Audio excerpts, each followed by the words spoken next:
Hey, welcome to Optimise Your Body with Martin Silva, where we talk raw, uncut facts to truly help you optimize your body. Yeah, just test it one more time actually. Just say something. Say something. Say what? say the English rugby team is a piece of shit. Oh, absolute piece of shit. And the football team actually. The football team's worse. The football team chokes every time. They didn't even get third, they got fourth. After bring it home. I know, yeah. Football's coming home. I'm gonna have to add that. I'm gonna have to leave that on there. So we were saying about how unfortunate the English were.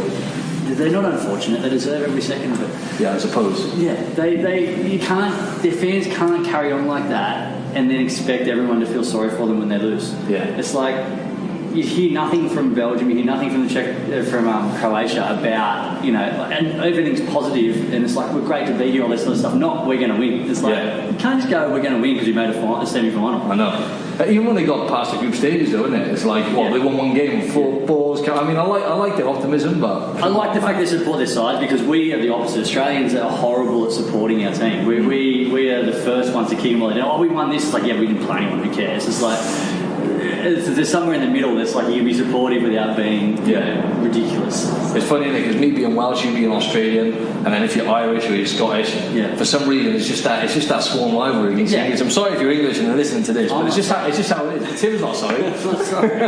You were telling me though they're rubbish winners, right? They're bad winners. It's like all you hear about, like, it's when they win the Ashes, they win a game in cricket. All you hear about is for the next 4 years. It's like, we won the Ashes. It's like, you won it once out of the last 4 series or something, and all of a sudden it's just like in. It's like, just say, we won, it's great. You don't have to bring it up every 3 seconds. Actually, I'm not going to lie, mate. Like I said to you, I am like quite satisfied. I mean, I'm glad they got past the group stages, but like when they got to the semis, I started to worry a bit then. So I was thinking, how many English there are here in Coogee alone, and it's like you were not here the end of it.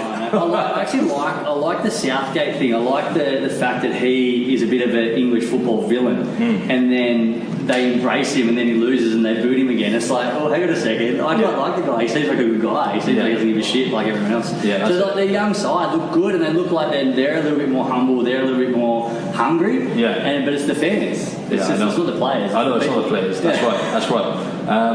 But I could go on for the whole episode just laying into England. Let's do that instead. But if you could give us a bit more of your background in terms of who you are. Tim's a physio, by the way, in the gym I work in here at Titan Fitness, and he's at the top of his game. So if you could just physiotherapist, have worked as a physio for about 14 years now. I played professional rugby for a bit. I played down in Canberra for the Brumbies, and I played a couple of seasons in the Australian Sevens team. So I'm a bit of a rugby head, and I love my rugby. And that was a good exposure to a lot of really good doctors and a really, really good physios, and sort of getting that strength and conditioning side of things a little bit more. Physios, you come out of university and you don't get taught pretty much anything about S&C. So I found that all my learning about S&C came through the really good S&C guys at the Brumbies and the Aussie Sevens. There's a few guys who are right at the top of the game, so it was really, really good to get that side of things, then build that into the rehab side of things. Awesome. Got hurt a couple of times really badly, and that sort of slowed the career down a little bit. So I've had a big compound fracture of my tibia, which is like bone out of skin, foot facing wrong way. Ouch. A couple of dislocations, dislocated shoulder, dislocated knee. So I've got someone else's Achilles is my now ACL. Lovely. Tore my pec off the bone last year trying to play freaking first grade rugby at 35, which isn't advisable. Really? That's probably the point of difference that I've got as a physio is the S&C. So by S&C you mean strength and conditioning? Strength and conditioning, sorry. Yeah, that's right. Strength and conditioning combined with the injury history sort of gives you a bit more of a well-rounded view rather than the thing that they sort of throw down your throat at university, which is a bit more benign, I suppose. Yeah. More hands-on kind of thing. I was going to say if you could just delve a little bit deeper into strength and conditioning, because I didn't realise you had that background. Yeah. So that like actually applying, Yeah, well, we didn't do. I feel like there's a really big gap in the physio market. So the physio market gets someone from a very, very basic rehab point of view and sort of goes, okay, well, we've got a glute dysfunction. How do we activate that glute? How do we get you moving better in that small activation sense? And then we do go a little bit more whole body. Okay, show me a squat, all that kind of stuff. But there is a massive gap between that and returning to sport, returning to powerlifting, returning to footy, returning to whatever. And so the S&C stuff that we got, and I didn't do any S&C course or anything, but just sort of working with really good guys, just higher ends, how do you clean, how do you snatch, what's your lifting tech like from it, how do you do a heavy dead, how do you work on your heavy dead when it's not working well, how do you get it better, all that kind of stuff you don't get from a physio point of view from the course, so you've got to go and source that elsewhere. So I was lucky that I sort of fell into it a little bit. A lot of guys have to go and do their level 1 strength and conditioning courses as physios to try and level 2 to try and get that side of things. Yeah, that's what I did that myself, yeah. But you actually had it hands-on kind of... Yeah, I just had it sort of... It just was around it, and so I was doing it, which is always a good thing. I'm a horrible explainer. I'm the worst explainer in the world. I'm going to struggle. As soon as I'm too old to do all the shit I want people to do, I'm a nightmare. Yeah. So it's like, I'll just say, do this. And I'll just do it. It's like, that's not right. Watch me do it again. Yeah, of course. Whereas other physios are a bit more wordy, but I do struggle to for the explanation side of things. I'm lucky that I have the ability to sort of do a lot of the things that I need people to do. Yeah, that's good. So you're more practical, but you have to put the work in, right? To be able to, you have to keep on top of any imbalances you have, mobility, strength, to demonstrate, right? Yeah, 100%. And look, I've got many things that I'm constantly working on all the time. Sometimes I get lazy at one thing and it catches up with you when it gets a bit sore, and then other times you're right on top of it. But, when you've had, I've had 4 major reconstructions, so between shoulders and knees and feet and all that sort of stuff. If I don't stay on top of any one of those things, I am not able to do what I want to do. Mm-hmm. And so it's all about, especially as you get older, the injuries compound. So every time you get hurt, it's not about the fact that you got hurt, it's the fact that adds to the injury history, which means that you've got to work harder to be able to do fun stuff. That's why people retire. You stop doing things because it gets too hard to stay on top of all the things that allow you to keep doing it. And so the more you stay on top of it early, the less it compounds a little bit as well. So you don't have these 25 million things to do to keep you in the gym. You've only got 3 or 4 at any one time. But yeah, it's just a constant little juggling act. I use the analogy all the time. It's like you've got 12 balls juggling in the air. Occasionally you drop one, you've got to keep the others juggling while you pick that one up and try and keep it juggling again. So it's never perfect. You just got to keep trying to push through as best you can. I see. I can relate to that because I spent a lot of time playing rugby. I had a few little knocks, but nothing on your level, mate, in terms of injuries. But just even lifting weights for 16 years, it got to a point about 2 years ago where I was like, right, okay, I've created these imbalances. Now I've got to stop ignoring these signals, twinges here, twinges there. And then thankfully I got on top of doing mobility stuff and lengthening out my tight areas and stuff. But it's so important, right? Because luckily now I haven't injured myself, but I think I was on the verge of injuries. And if you can stay on top of it, you don't get hurt. I think a lot of the time it's really hard to sort of put your ego aside. I try and get people to do that all the time. It's like you're not that good at it, or you do have this imbalance, or you're not perfect at things. You've got to look at yourself a little bit more critically in every aspect of life, but especially in sport and in the gym. It's like, I'm doing this really well, I don't need to work on that. It's like bollocks. You need to work on everything. There's always something to work on. If you think you're perfect at it, then you shouldn't be doing it because you've done it. Why are you doing it anymore? It's like no one's ever perfect. You've got to try and learn what the problem is and work on the problem at any one time. And be self-critical. Don't think you're killing it. You're not killing it. Just keep pushing harder. Always room for improvement. Always room for improvement. You're never great at anything. That's it. I agree with that. So what are the most common ailments you get with people coming to you? And how do you get, because my client, who obviously you do therapy with my client, and she said you're very good at addressing the root cause. Like you can look at someone, I mean, you've got great experience, you're an expert at what you do, so you can look at someone and you can straight away pick up on imbalances and whatnot. So how do you address the root cause, and what are the most common things you get with people, really? The most common still, even though we're a sporty practice, you still get your postural necks and backs more than anything else. So postural lower back is still the number one thing we see, which is generally because of our lifestyle. We live this sedentary lifestyle where we do tend to be sitting for periods of time. Everything's in front of us. We're bending over all day, every day. And so you sort of do have this imbalance of flexion versus extension. And you just see that pattern over and over and over again. So once you see a pattern over and over again, you sort of look at it and you find those things really quickly and easily. There are patterns to every sort of injury. And so when we're looking at say we're having a chat to someone, they'll say, I get pain when I first wake up in the morning, and then it gets pretty good, and then at the end of the day it gets a bit fatigued again, and this movement hurts and that movement hurts. And so putting together that history, I've already got a pretty good idea about what the cause of that problem is, based on that history. And then you've got to sort of mirror that up with what they do when they're moving. And so then you do what we call a physical examination, which is where you're looking at people move, you're looking at, you may be poking around on some joints, looking at flexibility and mobility, and you've already got this sort of a pretty good idea, so you're sort of targeted that way. And it's confirming that what your diagnostic sort of impression is to begin with. So it's most things follow these patterns, right? And so the more you do this as a job, the more you see those patterns and the easier it is to recognise them. And the other thing that I find is it's easy, the thing that I suppose experience gets you, is it's easy to recognise when something's not that pattern. So if something's a little bit different to that, then you go, okay, well, hang on a second, what's going on here? And that allows you to pull back and sort of get the more complex ones and look at that one a little bit more thoroughly. It's just, it's an interesting one. It's still, as you said, I'm never perfect. No one's ever perfect. But it's just about looking at trying to put the puzzle together. And so you've got to listen to them, you've got to look at them, you've got to see them move, and that will put the puzzle together. I see. But still, the thing is postural backs, postural necks. And it's what I see every day. Yeah, that's what I see as well. The typical rounded shoulders, protruded neck, protruded head. I mean, it's the keyboard life, isn't it? Yeah, and they fixed it. They fixed workplace ergonomics. Sit-to-stand desks, great screens, great keyboards. Take this laptop home and sit on the lounge and do that. Yeah, I know. That's exactly it. And then we're going to do, what are they, flexible desking or flexible workplaces where they go and they use different desks every day. It's like, well, hang on, I just set that desk up. Yeah, exactly. Like, why do I have to move to this one? That's it. So it's good for business, to be honest. Yeah, it's great for business. Yeah, exactly. You're not complaining. Yeah. I was just going to say, I'm just trying to relate to the listeners now. So a lot of people do get that, don't they? Lower back problems and stuff. Without going too much into my experience, what would you? I know it's very hard because it's not a one-size-fits-all approach, right? And there's so many variables, right, from person to person. But I'm just thinking, someone listening now, they've got a tight lower back, because that's very common.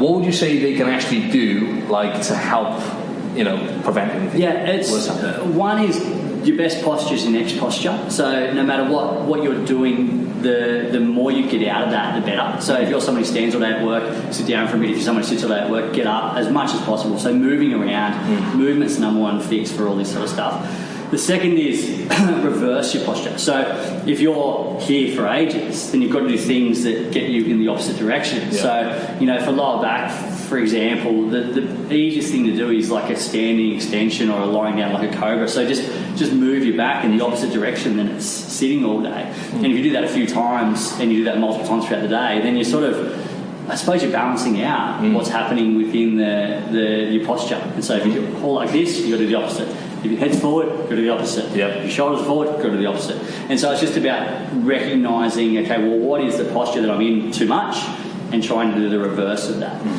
It's really hard to stay strong and stay in the posture all the time. It's almost impossible. It's the goal that people have. It's like, I want to improve my posture. And it's like, being posturally aware is probably more important than being strong. And so if you're aware that you're sitting shit, then it means you can move. If you think that you're sitting well and you suddenly don't worry about it, then you're going to hang in that position for too long, and that's where you get your strains and your sprains, your overactivity of muscles and your tightness and all the things that cause pain and dysfunction. But if you're aware of not having great posture, that's a really good start. And you can do your strength and you can move throughout the day. And so that's half the battle, I think, is that awareness. Yeah, that makes a lot of sense, mate. Next question was about movements, fundamental movements like squats and deadlifts, which I find a lot of people tend to neglect. How important are being able to, looking later down the line now as we get older, obviously, and just generally in day-to-day life, we need to be able to at least do a reasonably decent squat, right? And like deadlift, like a hip hinge, so tilt from the hips and, picking stuff up off the floor. And you can relate all this to day-to-day life. So how important are these movements, and how could you stress that to people? It's the first thing we teach people, pretty much. And so once we've got you out of the degree of pain where you're really, really struggling, so say you come in for an acute lower back, it's like first thing you've got to do is get you out of pain, right? So that's your massage and heat, blah, blah, blah, blah. Then we've got to teach you how to move, because you've done this because you've done something in the first place, whether it be a postural thing or whether it be a lift technique thing or whatever. So the hip hinge especially, so being able to cut yourself in half and actually remember that you've got a hip joint, it's not just knee spine, which people tend to sort of get, is the fundamental movement behind everything. So if we teach people to squat well and deadlift well, from there the lower limb works so much better. So your glutes fire better. You're having less knee tracking problems. You're having less, Achilles tendonitis problems. You're having less lower back problems. From there, you're able to sort of set that posture a little bit better in through the thoracic spine. Your head sits over your shoulders a bit better. So the ability to move and that postural awareness, body awareness is super important. So it's the first thing we teach people: deadlift, squat. Yeah. Almost no matter what your injury is, and we sort of tweak it based on injuries. But the general gist of it is, if you can squat well, if you can deadlift well, and then the other one that if you stand on one leg. Okay, yeah. Which is the stability aspect of things and getting the little stabilising muscles to work well. They're probably the three things that we look at more than anything else. Okay, so that's great. And I was going to say about the hip hinge, because I'm constantly teaching clients how to hip hinge, and sometimes I've even stopped saying hip hinge now because some people find that complicated. So I just use basic terms like stick your ass out, like keep your stomach tight. Just trying to relate again to the listeners. How do you explain a hip hinge? Everyone's brain works different. That's right. You've got to. I just keep rattling it off until they get it. I'll just explain it 1,000 different ways. I'll show them 1,000 different ways. I'll use, like arse out. I'll use the bands to try and cut them in half a little bit around their waist. I'll get them to stand 20 centimetres away from the wall and say, stick your butt against the wall. I'll stick a stick behind their back and say, tilt like drinking bird with a stick. There is no one way to skin a cat. You've just got to roll off every little way how to teach someone until they get it. And it can be a bit of a pain in the butt, but it's everyone sort of gets it in the end. You just got to stay with it. And if you're someone who's I can never do that, it's like, well, you're always going to have problems, and so you've got to learn how to do it. You've got to teach your brain how to move well. And the word I use is disassociate a lot. So disassociate is essentially where you can isolate different body parts. And so you need to be able to go, okay, well, I can pelvic tilt. Okay, from pelvic tilt, then can I stick my butt out and keep my back straight? Yeah, I can. Then I'll go down and I'll go into a deadlift. And it's like, there's my hip hinge. And it's like, it's trying to work out how to move segmentally, which is really hard. And it's like, for guys out here who are, training and struggling with those things, use your personal trainers, use your physios, use these sort of people to try and teach you how to move better. Because once you move better, the risk of injury just goes through the floor. It's all about moving well. You can't do anything without moving well. And also performance. There's a thing that in my world where people forget the role that physios can play, and especially the role I like to play and my guys down here like to play as physios is we can improve performance purely by looking at, okay, where are your weaknesses without even having an injury.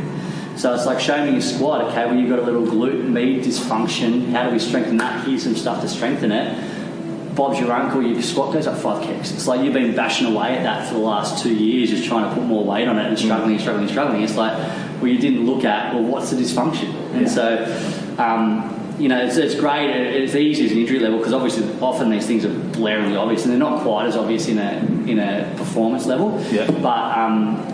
But you're still looking at the fundamentals from a performance level still increase the performance at the end of the day. Okay, this next question just popped up, and something's a little bit selfish because I'm trying to learn a bit about this myself, so forget about this. This is us having a consult? Exactly, that's exactly right.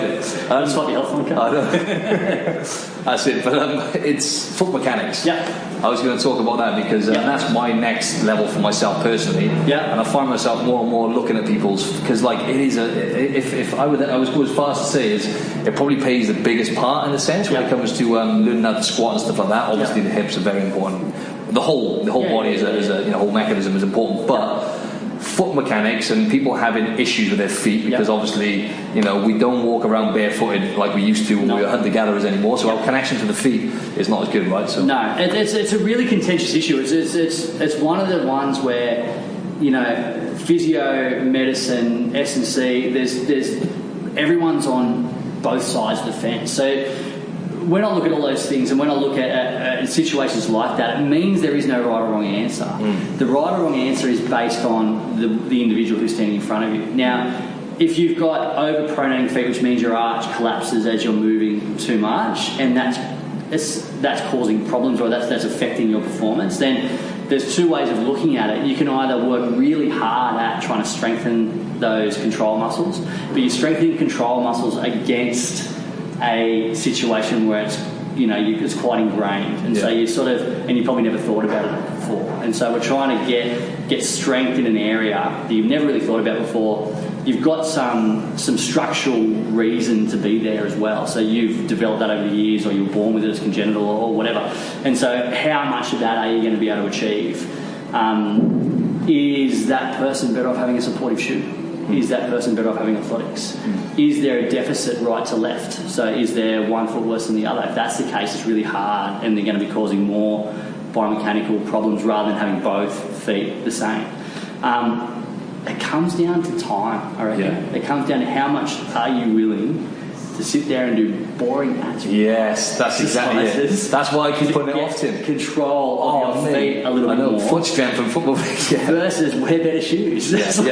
It's like that's it. There's there's 1,000 ways to do it, but it's also about what level are you. Are you someone who is squatting 180 and wants to get to 200, wants to go in powerlifting competitions, wants to be an elite level athlete? Yeah. You're probably working on those 5%ers. Are you someone who walks in who wants to lose a bit of weight, stay injury free, and be healthier? Why do we need to fight that fight? It's about. It's a very broad question. It's almost picking and choosing what is the thing that is most pertinent or most relevant to that person not doing well. And if you can throw a pair of orthotics in them, and all of a sudden their foot's in a good position. Yeah. There's an argument for that, and there's an argument for the other way. And so, would you not say that's more of in a sense, like a band-aid approach? So I know it's going to help, temporarily, but would that be a long-term answer for some people? Again, that comes down to the work they would have put in, I guess. Exactly right. But it's also you go back to caveman days, and the argument with caveman days is a really interesting one because we have never walked around on even surfaces, ever. And so you haven't developed this arch over a period of ever, right? So it's not like it's something that we've had from birth and we've lost. You've been walking around on concrete in shoes since you could walk. So you haven't lost this. This has never been there. And so as part of human evolution, there's two ways of looking at human evolution. We're getting a bit deep here. That's good. It is, are we doing things that we don't need to do? Has our brain beaten this problem? And so humans haven't evolved. We haven't grown an extra thumb. We haven't lost our appendix, all that kind of shit that people think we're going to do. What we've done is we've worked out how to take the appendix out. We've worked out how our brains have evolved. Yeah, exactly. Our brains have evolved to solve these problems. The food one, which I'm not going to get into because it's very confusing. No, I love it. I always talk about evolution, so it's all good, mate. Crack on. The food one, it's like, we weren't farmers. It's like, but we became farmers because everyone was fucking dying. Yeah. It's like, so agricultural revolution, all that kind of stuff. Exactly. Yeah. So our brains evolved to solve these problems, and so yes, you can fix your feet. Is the orthotic a bit of a band-aid solution? Well, it's when do you need to be in bare feet running trails? If you want to, that's great, and I'm all for that. It's not realistic, is it? But if you're an overweight 40-year-old female who's busting their ass just to get to the gym and do their S&C and their cardio and all that kind of stuff, are we throwing foot mechanics down that person? Or are we just getting them to turn up and saying, it's great, you're doing really well, we're squatting, we're deadlifting, we're doing all these things. We don't have to fight that fight. That's what you mean, yeah. So adapting to where we're at in time, really, isn't it, essentially? Yeah, and what time you have and what you want to do. So the person who wants to become more grounded, wants to do their trail runs and their vibrants and their barefoot running and stuff, it's absolutely fine. It's fantastic. Do it properly, do it slowly, work on your foot mechanics, work on your glute mechanics. If you are a good, perfect, really great athlete, you can definitely do that. It's just the expectation on the client may or may not be realistic for them to do that. And so that's always an interesting thing from my point of view and the personal trainer point of view. It's like, how realistic is this person going to change their arch? And you pick and choose. That's it. Whatever they're going to be consistent with and actually do is what you provide them with. Consistency is the key. It's the key thing. Isn't it? I've got it's not random, but it's a bit off topic. But the next question was, what is the difference between a physio and a sports massage therapist? Because I'm aware of that now, but it's just a while to kind of crack the code. Look, the depth of knowledge is a bit chalk and cheese, unfortunately, for the sports massage therapist. The physio from a biomechanical point of view, a movement analysis point of view, is trained in that. The sports massage therapist isn't trained in movement analytics. They can be exceptionally good at releasing tissue, often better than I am. But it's putting the whole picture together is their training isn't down that route. So the exercise prescription isn't taught. And so there's excellent everything, right? And so don't get me wrong, there is excellent massage therapists, there's excellent, you know, all aspects of our industry. But the fundamentals are they aren't really taught how to do any of this stuff. And so physio is a 4-year degree where we go into the depth of all that kind of stuff, and there's a level of continuing education and a level of evidence behind everything we do that has essentially been proven to why we do that.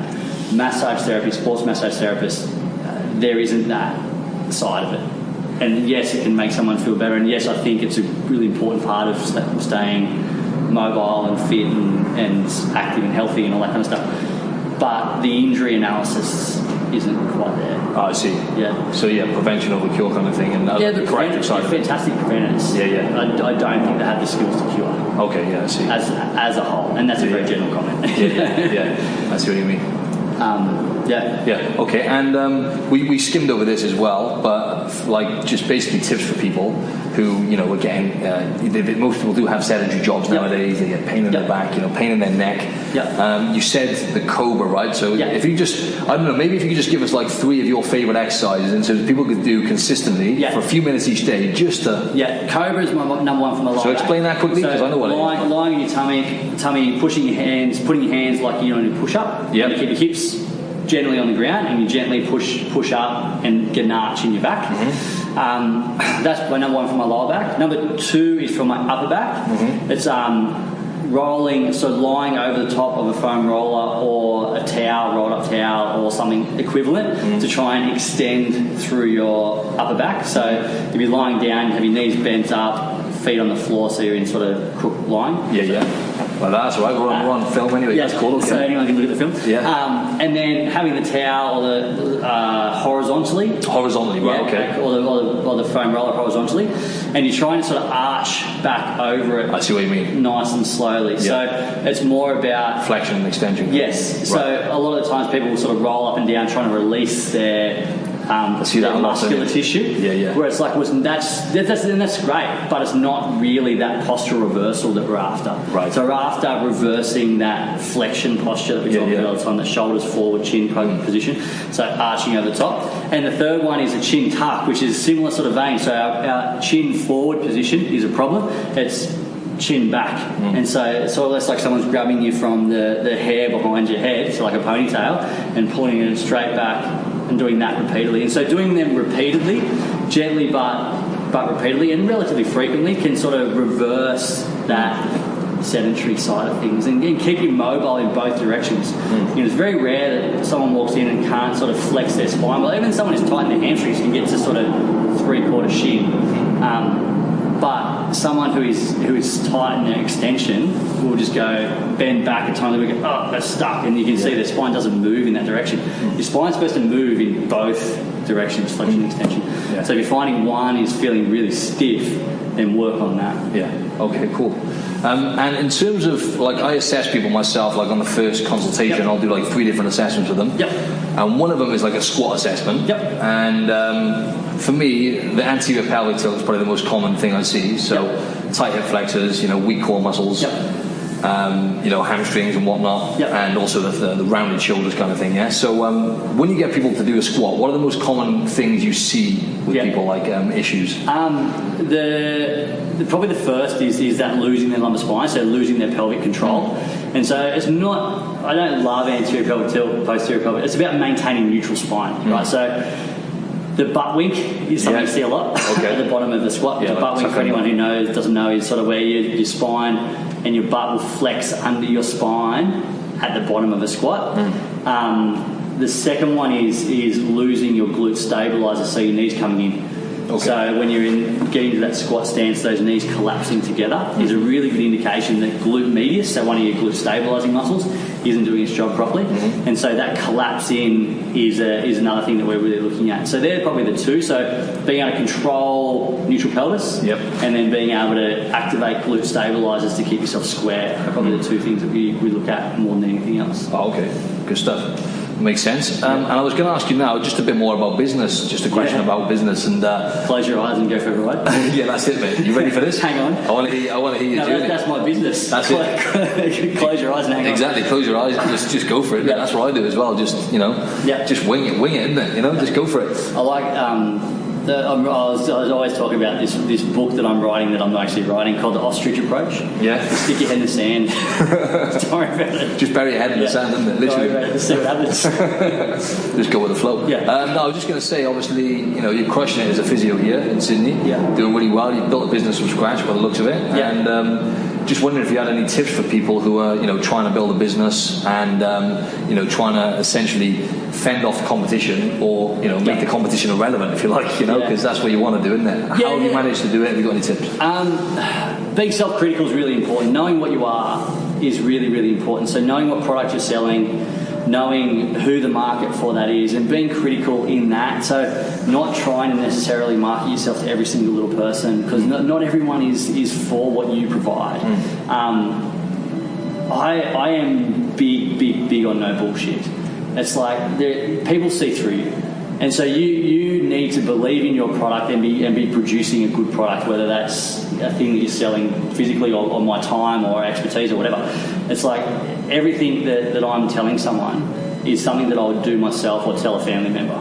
And so if I want someone to come back next week, it's because I need them to come back next week, not because financially it's good for me to come back, for them to come back next week. I see. Because if it is just that, they will see through your rubbish and they will go to the next person or not really buy into what you're doing. So it's being self-critical, not being gimmicky, not being salesy. And being genuine are the things that I've sort of built a business on. The knowledge is one thing, but the knowledge is only one aspect of it. You've got to give a shit, you've got to like what you do, and you've got to, genuinely want to. For me, it's just wanting to help people, I suppose.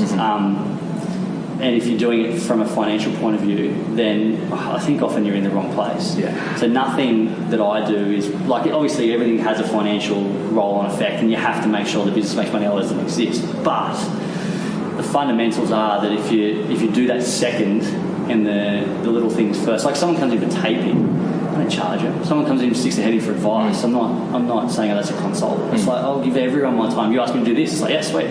No dramas. I do a seminar for Titan in a few weeks. They're like, oh, what do you charge for it? Nothing. It's like added value. Yeah, it's a value add. It's me getting in front of people to be able to market myself. But I'm not selling every little aspect of it, because then it becomes a bit cheapened. Yeah, that's right. Yeah, and people see through that as well, don't they? The bottom line is just constantly trying to sell someone something. You're just going to piss them off. You've got to give.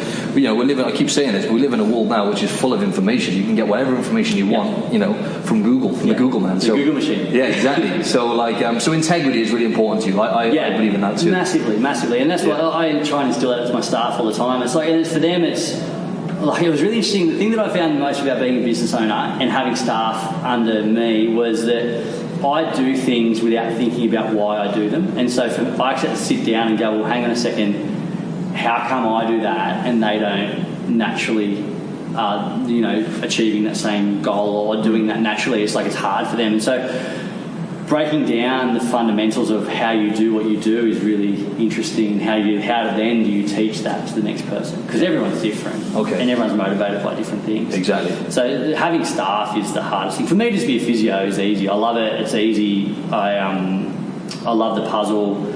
I'm generally not too bad with people. It flows on really easily. The thing that's difficult is having 10 employees. Yeah, exactly. Keeping all them in check to make sure your business is on point in terms of the quality of that. Yeah, keeping them on check and keeping them interested. Yeah. Keeping them, because you want staff retention. We talk about consistency. Consistency of my staff has a massive effect on my bottom line. Yeah. And so consistency in all aspects of life. So if I can keep them interested and staying and engaged, then it's better for me financially, but it's also a better workplace. And that's what I try and create, a workplace that everyone enjoys. My staff enjoy it. The people that walk in enjoy it. I take the piss a little bit.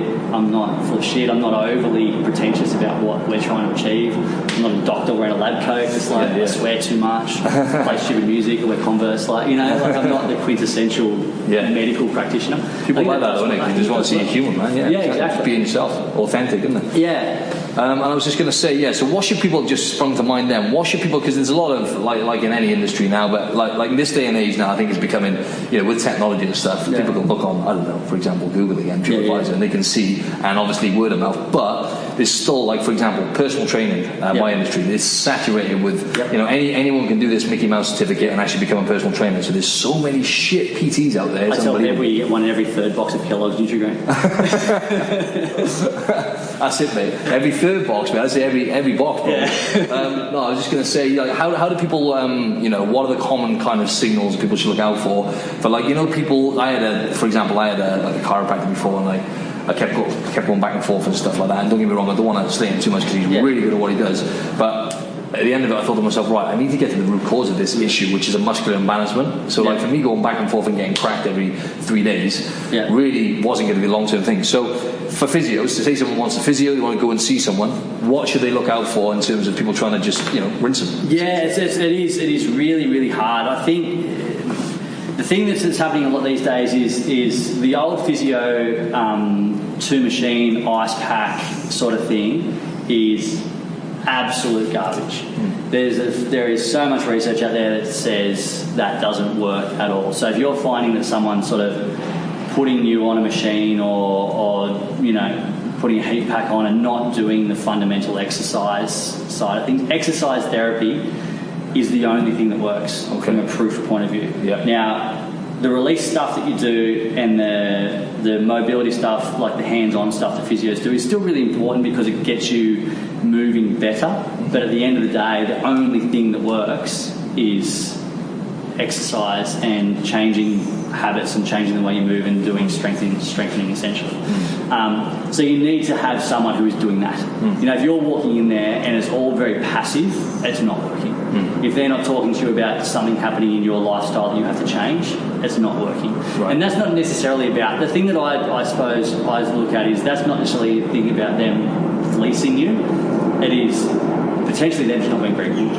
This is the other side of it. Of course. Because most people go into physio and be really genuine because it's known to not make a hell of a lot of money compared to other things. It's hard to get into. It's like 98 in the HSC, which is like the schooling mark. So it's like stupidly difficult to get into. So not many people go into it without having it pretty genuine, wanting to help people. That doesn't necessarily mean that everyone's good at it. Of course. The other one is the one that I am getting really shitty at the moment, which is a business side of physios coming into it, is bulk booking. So if you're walking in there and saying, I've torn my hamstring, and they go, okay, you need to pre-book 8 sessions because this is going to take 6 weeks. And so it probably is going to take 6 weeks. But you might need 2 sessions booked in because you know you're going to come twice in that first week. But how you heal and how this recovers and how you respond and how much you're doing your rehab and how much pain you're in, all this stuff dictates how often you should be coming. And so it should be a very fluid process. I may have a plan for you that says I want you to come maybe 4 times in 2 weeks. But if you're doing really well, that needs to change. And so the inflexibility about bulk booking appointments for me is just gives me the shits. Because I feel like that is a business side of physio that is essentially trying to make money and doesn't have the person's best interest at heart. Exactly. And do you give people homework as well? Like, so for example, always, that's it. Always. You've got to be doing something. Because you're seeing me for half an hour a week. I'm not fucking doing anything. It's like I'm teaching you how to fix yourself. That's the way I look at what my job is. I'm looking at you. Maybe I'm changing a pain state by putting my hands on you, so like by releasing something or whatever.